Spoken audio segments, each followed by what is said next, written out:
Hello, welcome to Nate Flicks. I am Nate, you are you, and if you saw my review for Halloween Kills or perhaps my ending explained video for the movie, then you know that I have quite a few problems with the film, and that seemed to really anger a lot of you, and boy did you let me hear it in the comments section. Some of you hit me with, well Jesus bro, what were your expectations? So I thought I'd get on the ball early and give you my expectations for Halloween Ends. And I'm going to throw out 10 ideas for things I either want to see in Halloween Ends or I hope that they do not make an appearance in the movie. As always, you're encouraged to go to the comment section, let me know your take on my takes, and also give me your own ideas for what you want to see in the movie. But here we go. These are 10 things that I want to see in Halloween Ends.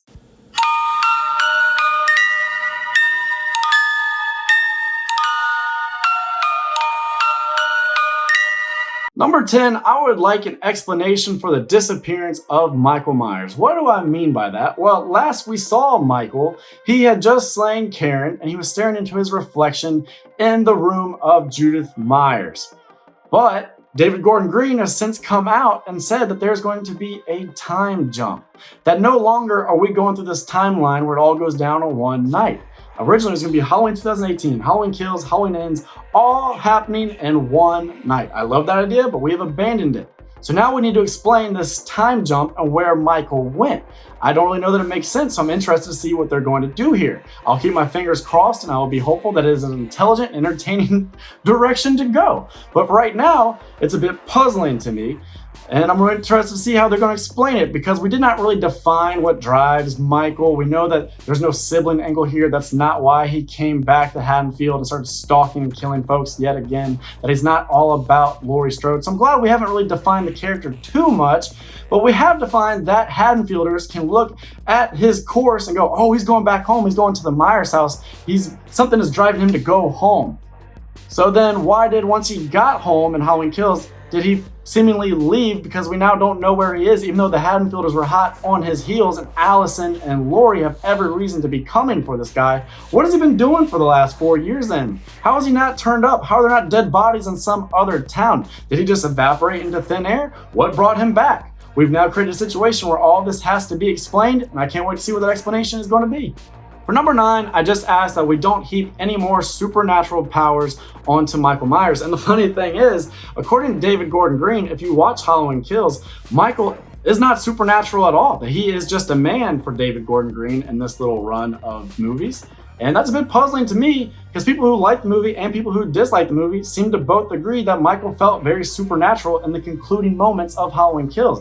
I mean, the movie ends with him just taking an absolute beating and being shot up a whole bunch, being bludgeoned over the head, being stabbed, getting a pitchfork in the spine. And then there's a moment where Karen looks up to Judith Myers' window and she sees this vision of Michael Myers, but in 6-year-old form. She seems to be beckoned to that bedroom. So does she go tend to her daughter? Nope, she goes up into that bedroom. She stares out this window that seems to just be calling folks in Halloween Kills, and Michael appears behind her, seemingly having teleported from the scene of the mob slaughter. And yet he's not supernatural, which is very interesting to me, but fine. I will have a year to set my expectation accordingly and be like, okay, we've seen what he is capable of to this point, and apparently it will not go any further, and then fine, I can set my mind to that. So then don't go back on your promise here. Do not make him supernatural. Don't have him doing the inexplainable and all sorts of stuff that will just confound audiences and really confuse us all the more. I don't want to see Michael regenerating fingers. I don't want to see him pushing bullets out of his body just to have the hole closed up. I don't want any of that goofiness. I don't want to see Michael Myers replicating or duplicating himself somehow. That was actually involved in a past script that luckily got denied. So let's not do any of that. I take your word that he's not supernatural, but then I want to see it, or at the very least, I want to see him continue in a manner that is consistent with what we've seen so far. Number 8, David Gordon Green has also said that because we are doing the time jump, that these characters have not only survived all that went down in 2018, but they have then survived the pandemic, just like everybody here today. But I don't really care for that. I don't think a lot of fans do. I'm not saying that that's David Gordon Green saying, oh, we're going to do a COVID theme. We're going to do a pandemic theme. There's going to be all these mentions of coronavirus. Lord, I hope not. There's no reason to do that. That is just a diversion from everything that we actually came to the theater for. None of us are going to Halloween Ends for that type of thing. I actually think one of the biggest issues of Halloween Kills was the whole fiasco with the mob mentality and what took place at the hospital. I think we showed that we kind of struggle with going for external themes, so let's not do that. Let's just kind of hone in on this tale about Laurie and her family and their opposition of Michael Myers. Let's just focus on that. Let's not get too theme heavy. Let's not go outside of ourselves a little too much. Let's not worry about COVID themes. If anything, it'll just date the film anyway. Nobody's asking for it. We don't even need a mention of it passing and dialogue, okay? Let's just leave it off the table completely.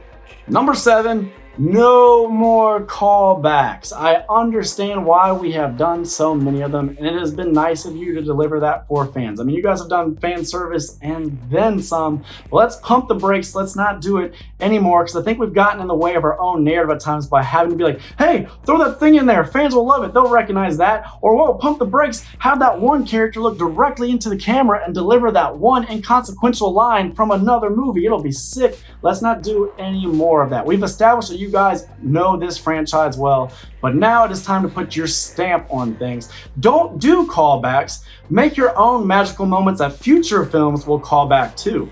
Number 6, one thing this creative team has done well and really captured beautifully is Michael's desire to stage his victims in creative manners. He's always done that. You go back to 1978, he killed Annie Brackett and then he put her up against the tombstone of Judith Myers. There's all this lighting and stuff going on in that scene. So it is consistent with the character, and they have nailed that with this James Jude Courtney version of Michael Myers. I love the way he turned the one cop's head into a jack-o'-lantern in 2018. I'm glad we got to see more of it in Halloween Kills. I really love what he did with Big John and Little John in Halloween Kills, to where he looks at a picture of the two of them on a picnic, and then he reverses their positioning in the house. He has killed them, and now Big John's head is being rested into Little John's lap. Michael's put on some music. It's this nice little lovely ballad, because Michael Myers is being a sarcastic asshole, and so much of that informs the character of Michael Myers, and it's just a nice little subtle thing for fans to pick up on and go, that was actually kind of clever. I like that. So keep doing that. That has been one of your strong suits. I'd like to see more. Number 5, I think Halloween Ends needs to incorporate a chase scene for the ages. We've been close with each of the 2 prior films. We haven't really quite hit it out of the park yet, if you ask me. In 2018, there is a nice chase of Allison. The music there is just phenomenal. Lovely music by John Carpenter there, but the scene just gets kind of cut a bit abrupt. I would have liked to see it extended to really just heighten the drama of things, to just induce all the suspense and tension we could possibly muster from that moment. And then in Halloween Kills, we could have had a really good chase of Lindsay, but instead, the music gets sucked out and there's no music in the moment. We just hear the breathing of Lindsay and Michael, and that's a bit of a puzzling thing for a Halloween film. So Halloween Ends is our chance to get it right, to marry the two. Let's have a nice long chase scene that feels like it's just full of peril and all these possible conclusions that we don't know if the character involved in the chase will survive or not. Michael looking menacing, walking through shadow, and hearing insanely wonderful John Carpenter music. That is what I want. Give us one of those chase scenes. Number 4, and my last point, I mentioned Lindsay Wallace, and I want more of her in Halloween Ends. We brought all of these characters back, and a lot of them didn't really have much to do in Halloween Kills, including Lindsay Wallace. She's involved in that chase, and then she kind of just disappears from the movie, which is unfortunate, because I actually found her way more charismatic and likable than the Tommy Doyle character in Halloween Kills. So bring her back. Plus, it would make sense for what we've set up with Halloween 2018, because in Halloween 2018, we were all about this triumvirate of Strode women and their strength and girl power and their success over Michael Myers in that film. But now Karen is seemingly gone, so we have a hole to fill. No one better to fill the hole than Lindsay Wallace. I mean, she has all the motivation to join up with Laurie and Allison. She's obviously going to be very upset about the loss of Marion and Tommy. So get her on board, give her more to do, flesh her out. She has great screen presence. I want to see more of her in Halloween Ends. Number 3, speaking of characters that I want more from, let's really do something with the Allison character. I feel like we kind of squandered her arc with Halloween Kills. I thought we were really setting up something awesome with the conclusion of Halloween 2018, but we didn't really give her much to do in the second film. I mean, she has a moment where she looks right in the camera and delivers that kind of cringy, super macho line about, now we hunt Michael, or whatever the hell she says there. And that just really wasn't interesting to me, because what's really, really interesting about the character is the fact that she's kind of the Venn diagram of Karen and Laurie. What I mean by that is if you have Laurie on this side and you have Karen on this side, there in that center bubble, you will find Allison because she's kind of grounded and pragmatic at times like her mother, but she's just as cunning and badass. But she's also kind of willing to go with Laurie on a lot of these things. And she seems like now that she's been properly motivated and provoked, that she may raise to the type of levels of Laurie. So let's balance those elements. Let's really fill out this dynamic character and give her something to do. Give fans a reason to love her and put her up there with the Lauries and the Rachels and the Jamies of this franchise. Please do that. Please give us a reason to really root for Allison, because boy, do I want to. There really wasn't a lot of reason to get on board with the character in Halloween Kills. Number 2, I want a definitive ending to all of this, and I don't even care which direction you go so much as you execute it really well. Like, you can have Laurie get a decisive victory if you want. I know the Cods probably don't want that, and in the past the Cods have had that little clause about you cannot kill Michael or do such irreparable harm to him that he cannot come back in a future film.